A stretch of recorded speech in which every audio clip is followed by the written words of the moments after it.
Baik, Assalamualaikum warahmatullahi wabarakatuh. Salam sejahtera bagi kita semua. Baik, di video kali ini kita di sini akan membahas hasil dari penugasan resume 2 artikel ya, lebih tepatnya. Di sini ada 2 artikel di sini yang akan kita jelaskan atau kita bahas pada video kali ini. Jadi di artikel ini berkaitan dengan bidang sistem operasi ya, masih berkaitan dengan bidang sistem operasi. Dan video ini juga dibuat untuk memenuhi tugas dari mata kuliah sistem operasi. Baik, sebelumnya izinkan saya memperkenalkan diri terlebih dahulu. Perkenalkan, nama saya Muhammad Zaid Arifin Cahyo dengan NIM terakhir 026 dengan prodi Pendidikan Teknologi Informasi. Oke, baik, jadi bisa kita lihat, langsung kita ke pembahasannya saja. Pada artikel yang pertama ini membahas tentang modifikasi algoritma round robin dalam penjadwalan CPU pada sistem operasi.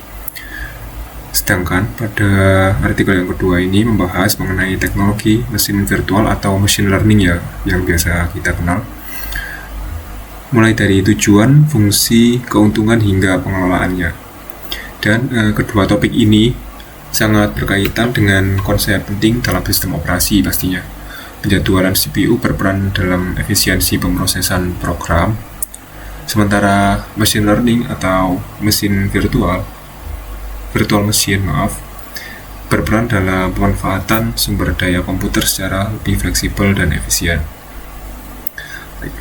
Ya, tadi virtual machine ya, bukan machine learning ya, mohon maaf.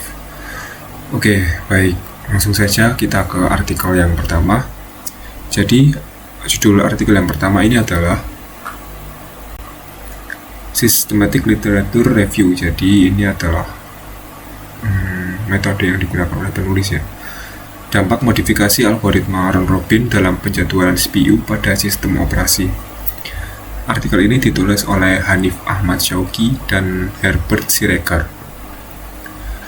Penelitian ini membahas berbagai pengembangan atau modifikasi dari algoritma round robin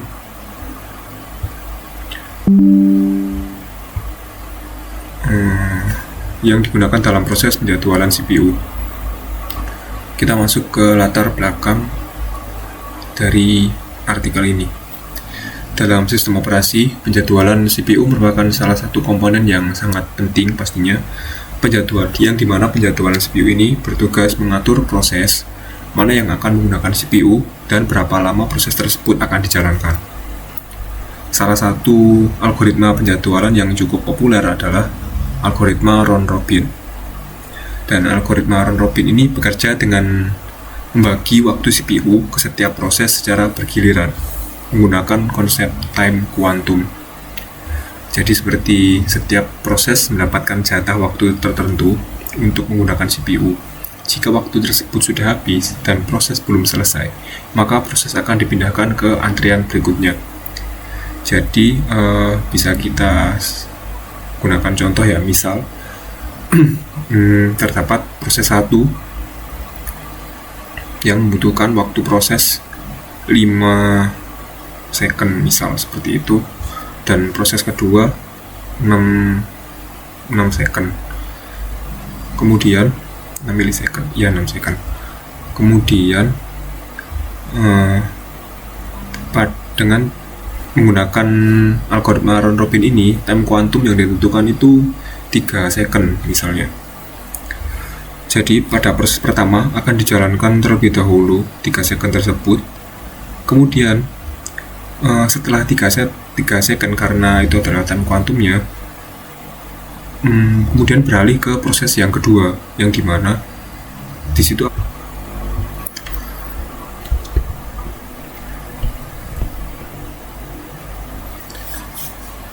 Baik, Assalamualaikum warahmatullahi wabarakatuh. Salam sejahtera bagi kita semua. Baik, di video kali ini saya akan atau kita di sini akan membahas hasil dari penugasan resume 2 artikel ya, lebih tepatnya. Di sini ada 2 artikel di sini yang akan kita jelaskan atau kita bahas pada video kali ini. Jadi di artikel ini berkaitan dengan bidang sistem operasi, masih berkaitan dengan bidang sistem operasi. Dan video ini juga dibuat untuk memenuhi tugas dari mata kuliah sistem operasi. Baik, sebelumnya izinkan saya memperkenalkan diri terlebih dahulu. Perkenalkan, nama saya Muhammad Zaid Arifin Cahyo dengan NIM terakhir 026 dengan prodi Pendidikan Teknologi Informasi. Oke, baik. Jadi bisa kita lihat, langsung kita ke pembahasannya saja. Pada artikel yang pertama ini membahas tentang modifikasi algoritma round robin dalam penjadwalan CPU pada sistem operasi. Sedangkan pada artikel yang kedua ini membahas mengenai teknologi mesin virtual atau machine learning ya, yang biasa kita kenal. Mulai dari tujuan, fungsi, keuntungan hingga pengelolaannya. Dan kedua topik ini sangat berkaitan dengan konsep penting dalam sistem operasi pastinya. Penjadwalan CPU berperan dalam efisiensi pemrosesan program, sementara machine learning atau mesin virtual mesin berperan dalam pemanfaatan sumber daya komputer secara lebih fleksibel dan efisien. Ya, tadi virtual machine ya, bukan machine learning ya, mohon maaf. Oke, baik, langsung saja kita ke artikel yang pertama. Jadi judul artikel yang pertama ini adalah Systematic Literature Review. Jadi ini adalah metode yang digunakan oleh penulis ya. Dampak modifikasi algoritma round robin dalam penjadwalan CPU pada sistem operasi. Artikel ini ditulis oleh Hanif Ahmad Syauqi dan Herbert Siregar. Penelitian ini membahas berbagai pengembangan atau modifikasi dari algoritma round robin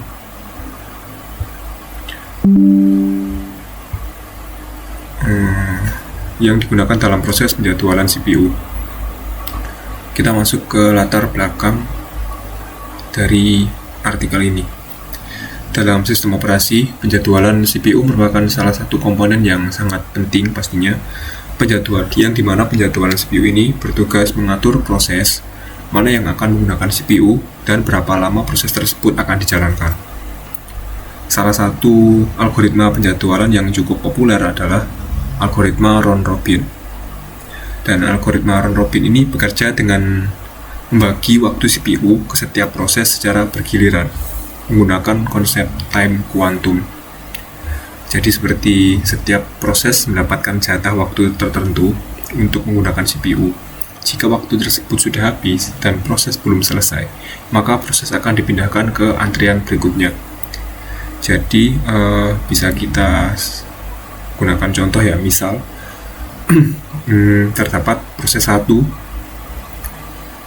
yang membutuhkan waktu proses 5 second misal seperti itu, dan proses kedua 6 second, kemudian 6 milisecond, ya 6 second.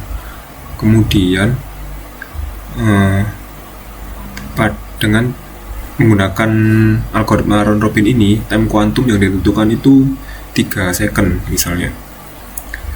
Jadi pada proses pertama akan dijalankan terlebih dahulu 3 second tersebut. Kemudian setelah 3 second, karena itu adalah time quantumnya, kemudian beralih ke proses yang kedua, yang dimana di situ akan berjalan lagi 3 second. Setelah berjalan 3 second, kembali lagi ke proses yang pertama untuk menyelesaikan, yang dimana sebelumnya adalah tersisa 2 second karena proses 1 tadi membutuhkan waktu 5 second kan. Kemudian setelah menyelesaikan proses 1 yang dimana tadi bersisa 2 second, kemudian berpindah lagi untuk menyelesaikan ke proses 2 dengan time quantum 3 tadi untuk menyelesaikan proses kedua yang membutuhkan waktu 6 second. Ya, kurang lebih seperti itu.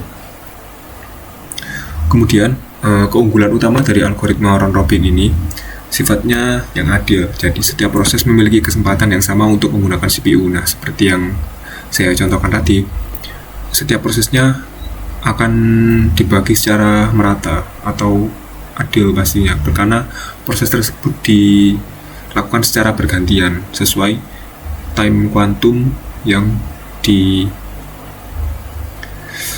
itu tadi. Namun, algoritma ini juga memiliki kelemahan. Salah satu kelemahan utamanya adalah penggunaan time quantum yang bersifat statis atau tetap. Jika nilai time quantum terlalu kecil, maka proses perpindahan antar proses atau context switch akan terjadi terlalu sering, yang dimana hal ini akan menyebabkan overhead yang tinggi. Sebaliknya, jika time quantum terlalu besar, maka waktu respon sistem akan menjadi lebih lambat, karena proses lain harus menunggu lebih lama. Nah, oleh karena itu, di banyak penelitian juga yang mencoba memodifikasi algoritma round robin ini, agar kinerjanya menjadi lebih optimal. Oke, kita akan lanjut ke metode penelitiannya. Sudah dituliskan pada judul juga ya bahwa metode penelitian ini itu menggunakan systematic literature review, yang dimana metode ini itu dilakukan dengan cara mengumpulkan, menganalisis dan menyintesis berbagai penelitian yang telah dipublikasikan sebelumnya. Jadi sebelumnya dari penelitian sebelumnya dianalisis lagi, dikumpulkan dan menghasilkan penelitian baru ini. Dan dalam penelitian ini, penulis menggunakan metode PRISMA untuk melakukan proses seleksi literatur. Sumber datanya diambil dari database Semantic Scholar dengan menggunakan kata kunci CPU, scheduling, round robin, dan modified. Jadi 3 kata kunci tersebut yang digunakan untuk mencari penelitian sebelumnya. Dan penelitian yang diambil adalah publikasi dari tahun 2020 hingga 2025. Kurang lebih yang digunakan untuk penelitian ini ada 15 publikasi ya, yang digunakan sebagai dasar analisisnya. Oke, selanjutnya adalah hasil penelitian. Bisa kita lihat di sini. Berdasarkan hasil analisis maksudnya, dari berbagai penelitian tersebut ditemukan beberapa jenis modifikasi algoritma round robin. Jenis yang pertama adalah algoritma round robin berbasis pembelajaran mesin, yang dimana dalam pendekatannya digunakan model machine learning seperti K-nearest neighbors, regresi linear, random forest, dan K-means clustering. Dan model ini digunakan untuk memprediksi nilai time quantum yang paling optimal secara dinamis berdasarkan karakteristik proses yang sedang berjalan biasanya. Dan pendekatan ini terbukti mampu meningkatkan performa sistem dengan menurunkan average waiting time, average turnaround time, serta jumlah context switch-nya. Kemudian jenis modifikasi yang kedua adalah algoritma round robin dengan time quantum dinamis, yang dimana pada pendekatan ini nilai time quantum tidak ditentukan secara tetap, tapi dihitung berdasarkan nilai statistik tertentu seperti rata-rata, median, dan juga kuartil dari burst time prosesnya. Pendekatan ini membuat sistem lebih adaptif terhadap kondisi proses yang sedang berjalan. Dan selanjutnya jenis modifikasi yang ketiga itu round robin berbasis pengelompokan proses, yang dimana dalam pendekatan ini proses dibagi menjadi beberapa kelompok berdasarkan atribut tertentu seperti panjang burst time. Setiap kelompoknya kemudian diberikan nilai time quantum yang berbeda sesuai dengan karakteristik proses dalam kelompok tertentu.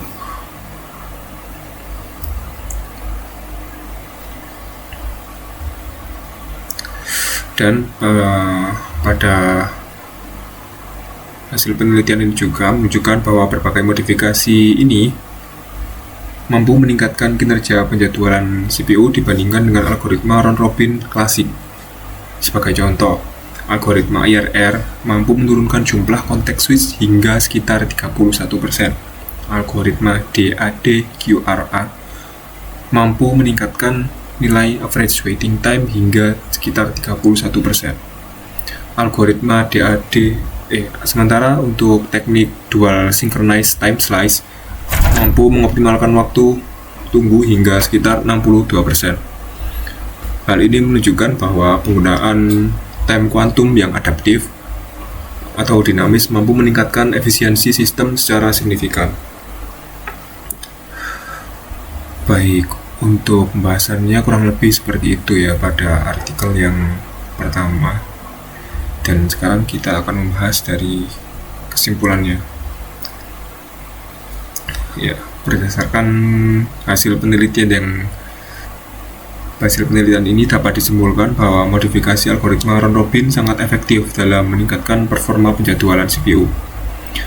Pendekatan seperti penggunaan machine learning, metode statistik, serta pengelompokan proses mampu mengatasi kelemahan utama dari round-robin klasik yang menggunakan time quantum statis. Dengan modifikasi yang sudah disebutkan tadi, sistem operasi dapat bekerja lebih efisien, responsif, dan mampu menangani beban kerja yang lebih kompleks.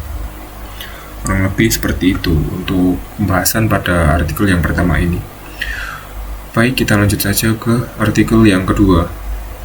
Artikel yang kedua ini berjudul Mesin Virtual atau Virtual Machine. Sekilas tentang tujuan, fungsi, keuntungan, dan pengelolaan dari mesin virtual, yang ditulis oleh Sofyan Mufti Prasetyo, Muhammad Baisya Agusti, Dio Arya Mahesa, Fauzi Maulana, dan Ahmad Rafli. Kita langsung saja masuk ke latar belakang penelitian. Jadi, mesin virtual merupakan teknologi yang memungkinkan sebuah komputer menjalankan beberapa sistem operasi secara bersamaan dalam satu perangkat keras ya. Serta teknologi ini bekerja dengan cara membuat lingkungan komputer virtual yang terisolasi dari sistem utama. Dengan adanya mesin virtual, pengguna dapat menjalankan sistem operasi lain tanpa harus mengganti sistem operasi utama yang digunakan. Perkembangan teknologi komputer ini dan kebutuhan infrastruktur modern membuat penggunaan mesin virtual semakin meningkat pada saat ini, dan mungkin kedepannya juga akan meningkat ya, karena mesin virtual ini biasanya dapat digunakan pada berbagai bidang seperti pengembangan perangkat lunak, pengujian sistem operasi, serta pengelolaan server dalam lingkungan cloud computing. Selanjutnya, untuk metode dari penelitian ini menggunakan metode studi pustaka, yang dimana penulis mengumpulkan berbagai data sekunder dari buku, jurnal ilmiah, dokumen elektronik, kemudian laporan penelitian yang sebelumnya yang pernah dibuat pastinya, yang berkaitan dengan teknologi mesin virtual ini. Kemudian penulis menganalisis konsep dasar, fungsi, serta implementasi mesin virtual berdasarkan sumber tersebut, berdasarkan sumber dari buku, jurnal, dan lain-lainnya yang sudah dianalisis sebelumnya, yang kemudian menghasilkan bisa dilihat pada file ini, yang dimana dalam artikel ini dijelaskan bahwa mesin virtual menyediakan lingkungan virtual yang disebut virtual machine environment, yang dimana lingkungan ini memungkinkan pengguna untuk membuat beberapa instance mesin virtual sesuai kebutuhannya. Jadi setiap mesin virtual dapat menjalankan sistem operasi sendiri tanpa mempengaruhi sistem operasi yang utama atau hostnya.